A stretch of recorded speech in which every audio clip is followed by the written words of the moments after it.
Hello and welcome to Walk the Talk. I'm Shekhar Gupta and my guest this week, well, somebody who's been rather one of the most silent ministers in this government, but not quite so silent lately, Anand Sharma. Welcome to Walk the Talk. Not quite silent and not so sullen, in fact, smiling all the time. So you are the one who's created this crisis and you are smiling. We've not created a crisis. It's a happy just crisis. taken a decision which we should have taken last year. We did decide, but it was trapped in partisan politics. See, this is what this country needs. This country needs investment, both domestic and foreign. This country needs creation of integrated infrastructure, something which will benefit the rural economy, particularly the farmers. And the consumer. And reduce the burden on the consumers and in the process generate millions of jobs. Now, India is a country where you have more than 55% of the people, maybe 60, still dependent on agriculture for their sustenance.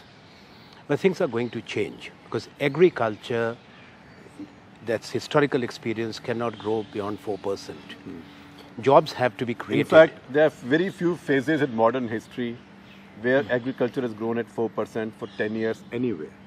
True. But then what is important, you will have tens of millions of young Indians joining the workforce. That has to take the priority attention, particularly in policy formulation. We are Frankly, hundreds of millions. Yes. No, I'm going to come to that. Right. Because when we look at this country, we are the second largest producer of food grains in the world. We lose 15% post-harvest. Milk? No, yes, milk we are the largest by far. And in Maharashtra now, they are throwing away the milk and they are throwing away the milk powder.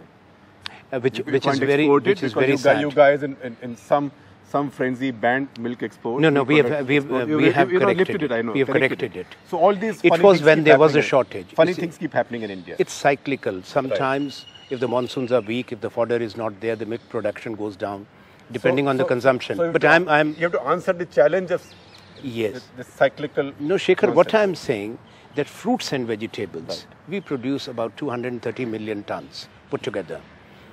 Our post-harvest losses are 35 to 40%. That's unacceptably high. Now, should we allow this situation to continue, that what the farmer produces never reaches the market, no shop shelf, no kitchen, or should that be processed, saved in cold storages? That's where modern technologies come in sorting, grading, warehouses, and the entire refrigerated chain. So if anybody is saying that farmers should not be able to sell at the doorstep, and what can be saved in the form of juices be made, pickles be made, jams be made, but which rots, and consumer ends up paying a multiple of 4 to 5. If you go by the World Bank report, the price realization for Indian farmer is one of the lowest in the world, 12 to 14%. So I am persuaded, and so is our paper. But how come you've not been able to convince such a large section of the political class?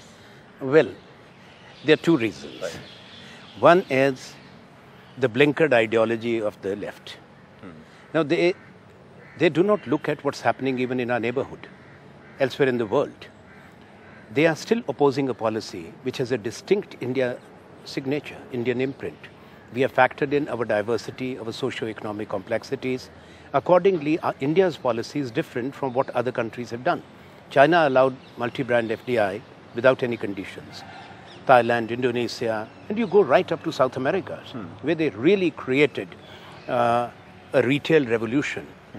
But we have put in conditions which will address the real challenges when it comes to agrarian economy and also ensure that those who are gainfully employed in the retail trade, their interests are protected.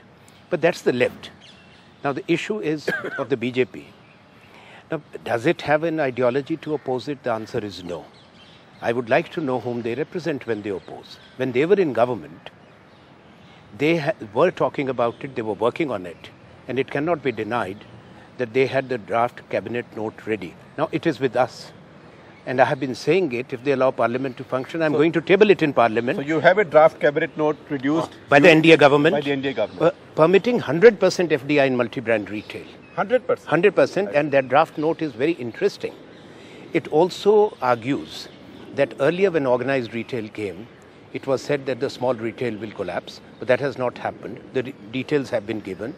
Then interestingly, the example of Haldiram, Bikaner Wala, that when the McDonald came, it's all there in the note. Or the Pizza Hut came, everybody was saying that they will be destroyed, but they have not. They have grown. They have become global.